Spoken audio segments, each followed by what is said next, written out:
it every time Celtic walks onto the pitch. That lingering weight, both of legacy and expectation. A club not just shaped by success, but haunted by the specter of greatness now fading in a changing world. Celtic are still champions of Scotland, still the dominant force north of the border. But increasingly, it feels like they're playing a different game than the one the rest of Europe is watching. This season, like many before it, is once again a tale of domestic dominance interrupted by European disappointment.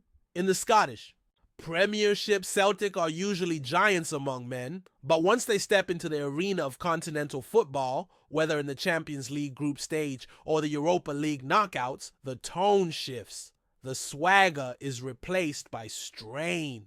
The free-flowing attacks that tear apart Aberdeen or St. Johnstone suddenly stutter when met by the pressing traps of Lazio or the tactical sophistication of Bayer Leverkusen. The question isn't whether Celtic are a great Scottish team, it's whether that greatness means anything outside of Scotland anymore. And that question is more than just rhetorical. It cuts to the very heart of what Celtic is becoming in the modern era of football. For decades, the club was a symbol, not only of Glasgow pride, but of working-class defiance, Irish heritage, and European ambition. The Lisbon Lions weren't just legends because they won the European Cup in 1967. They were icons because they did it with 11 players born within 30 miles of Celtic Park. That mattered. That still matters, but it's not enough anymore. Football has moved on. And the fear for many is that Celtic, despite its immense history and global fan base, is being left behind. You hear the frustration not only in the stands, but also in the press conferences and the pundit chairs. When Celtic gets drawn into a Champions League group, the likes of Atletico Madrid, Feyenoord, and Lazio, hope flickers, but it fades fast. The gap in money, in player quality, in tactical preparation is just too wide. Not because Celtic lacks passion or effort, but because the very structure of European football has made clubs like Celtic second-class citizens. That's not just Celtic's problem. Rangers feel it too. The entire Scottish Premiership is stuck in a kind of limbo. Too strong for their own domestic scene, too weak for the big European nights. It's a frustrating purgatory. You see teams like RB Salzburg or Benfica from similarly sized leagues holding their own and sometimes thriving in Europe. And you ask, why not Celtic? Why can't that be us? The answer, of course, is complex. It's about TV money, about UEFA coefficients, about league structure, about scouting networks, training facilities, player development pipelines. But above all, it's about power. The Premier League, the Bundesliga, La Liga, they are no longer just leagues. They are economic engines. They are television products with global reach, able to draw talent from every continent and retain it with wages Scottish clubs can't even begin to match. The modern Champions League is no longer a level playing field. It's a closed loop of super clubs and elite feeders. Celtic, despite its name and history, isn't in that club anymore. And that's where the existential crisis begins, because Celtic fans know what their club is capable of. They've seen magic. They've lived from the thunder of European nights under the lights at Parkhead to the treble-winning seasons under Rodgers and Lennon. This is a club that knows what it means to fight, to dream, to win. But increasingly, those dreams are fenced in, domestic. Glory isn't enough. Not when it feels like a consolation prize rather than a launching pad. There's also the creeping worry that this domestic dominance is masking deeper problems. Without real competition at home, without a consistent challenger who pushes them week in, week out, how can Celtic truly grow? It's not just about winning anymore. It's about evolving.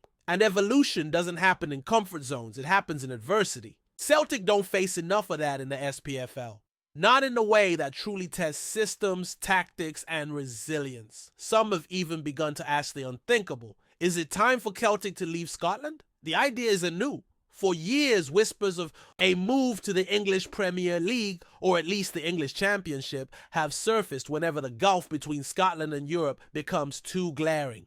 UEFA has resisted it. Tradition resists it, but increasingly reality is making the argument louder, because staying in Scotland means living in a glass box. You can see the world outside, but you can't reach it, and the longer Celtic stays boxed in, the harder it becomes to believe they can break out again. That's why the changes being proposed by UEFA and the SPFL, whether it's the Champions League revamp or discussions about increasing investment into Scottish youth development, aren't just bureaucratic tweaks, they're lifelines. They're attempts to keep clubs like Celtic from becoming museum pieces, celebrated for what they were, but irrelevant to what comes next. Still, for now, the rhythm continues. Celtic will likely win another league title. They may complete another domestic treble. The fans will sing, the banners will wave, paradise will roar. But when next season's European campaign begins and the draw comes in and another group of death looms, the question will rise again. Is this enough? And more importantly, what if it's not? If it's not enough, then Celtic must ask themselves, what comes next? Not in terms of transfers or managerial appointments, but something deeper, something structural. Because what's at stake isn't just a few extra points in the Champions League group. It's the very soul of the club in the modern football ecosystem. The question isn't just whether Celtic can compete, it's whether they're being allowed to. And if not, then what are they going to do about it? Brendan Rodgers returned to Glasgow not to manage the status quo, but to push against it. His first tenure ended in dominance, yes, but it also carried the weight of European frustration. This second stint isn't just about winning trophies. It's about redefining what success means for a club like Celtic. And that starts with ambition, but more importantly with the infrastructure to support it, because ambition without evolution is a trap. Celtic can spend $5 million on a forward here, $3 million on a fullback there, but that's not going to bridge the gap to the European elite. Not when mid-table Premier League teams are spending 5 times that on squad depth. Celtic's recruitment has improved, especially under the influence of the Ange Postecoglou era, uncovering talents like Kyogo Furuhashi and Reo Hatare. But even that formula is fragile. As soon as these players shine, they're on the radar of bigger leagues with bigger budgets. Celtic becomes a platform, not a destination. The club is fighting gravity. That's what this is. Not a battle of tactics or formations, but of forces much larger. Financial gravity, political gravity. UEFA's changes to the Champions League format promise more teams, more matches, more money, but only for those already in the club. Scotland's coefficient remains a barrier. Even when Celtic qualifies, the path is uphill from the first whistle. The seeding system, the TV rights deals, the distribution of prize money, all of it tilted toward those already at the top of the food chain. And the food chain, more than ever, is a closed loop. That's why so many Celtic supporters now talk less about winning Europe and more about just belonging, about feeling like they have a seat at the table again. It's a hunger not just for glory, but for relevance. And it's that hunger that fuels the debate around Celtic's place in the football map. Leaving the SPFL sounds drastic, maybe even traitorous to some. The traditions of the old firm, the history of Scottish football, the cultural identity, none of that is disposable. But the cost of loyalty can be stagnation. And when loyalty to a broken system means watching the same cycle play out every year, domestic dominance, European exit, something has to give. The model across Europe is changing. Clubs are expanding their reach not just through signings, but through partnerships, youth academies, global branding. Red Bull didn't just transform Salzburg. They created a pipeline that connects Austria, Germany, Brazil, and the United States. City Football Group turned Manchester City into the flagship of a multinational network that stretches from Melbourne to Montevideo. These are empires now, not just teams. Celtic doesn't need to become a Red Bull clone or join a corporate football cartel, but they do need a new strategy, one rooted in modernity, not nostalgia. That might mean forging deeper continental partnerships, creating scouting networks beyond the UK and Japan, or expanding their academy influence in Ireland and Africa. It might mean leaning into sports science, analytics, and digital innovation with the same urgency they once brought to physical training under Jock Stein. It also means pressuring the SPFL to modernize, because the reality is the Scottish game is not just underfunded, it's underimagined. The league structure, the broadcast deals, the youth development systems, everything feels 5-10 years behind. Clubs like Celtic can't afford to wait. If the league won't raise the standard, then Celtic has to find ways to raise it themselves. Or seriously consider finding another league that it already has. And yet, through all the frustration and forward-looking analysis, there's still that deep emotional tether. Celtic is a family, a community. It's why 60,000 feel paradise in the cold rain for a Wednesday night match against Livingston. It's why fans travel to Rotterdam, Madrid, or Rome with banners, songs, and dreams, even knowing the odds. This isn't just about results. It's about identity, about what it means to wear the hoops, to walk under that stadium arch, to remember where this club came from and what it has always stood for. But history must be a foundation, not a cage. The Lisbon Lions didn't win Europe because they clung to the past. They won because they were daring, forward-thinking, and unafraid to challenge the established order. That's the Celtic spirit. And that spirit should demand more than another routine title and an early Champions League exit. There is no easy fix, no magic solution, but there is a choice. Stay in a system that guarantees comfort or step into the unknown in pursuit of greatness. One offers medals, the other meaning, and maybe that's where Celtic stands now, in that space between memory and possibility, tradition and transformation. What comes next isn't just about one season or one coach. It's about the next 50 years, about making sure that when future generations walk into Celtic Park, they don't just see photos and trophies. They see a living club, breathing, evolving, competing, because for all the glories of the past, Celtic's story isn't finished. It can be, but only if they choose to write the next chapter for themselves and not wait for someone else to do it for them.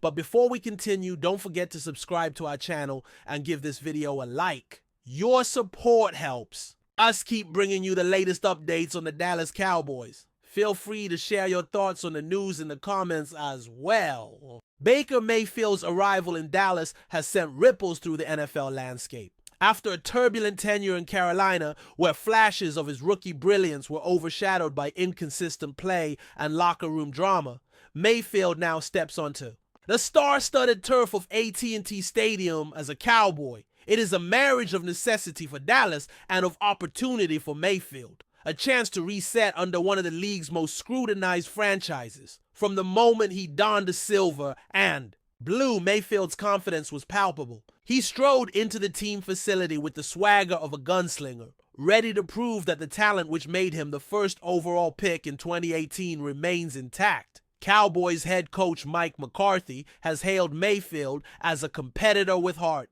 insisting that his leadership qualities and fiery energy fit the locker room culture McCarthy hopes to cultivate. Teammates echo that sentiment. Wide receiver CeeDee Lamb called Mayfield a true warrior in his first media scrum, suggesting that Dallas now boasts a quarterback unafraid of confrontation or big moments. Offensive coordinator Brian Schottenheimer faces perhaps the most intriguing challenge of his career: integrating Mayfield's aggressive downfield mindset into an offense built to maximize the talents of Ezekiel Elliott and Michael Gallup.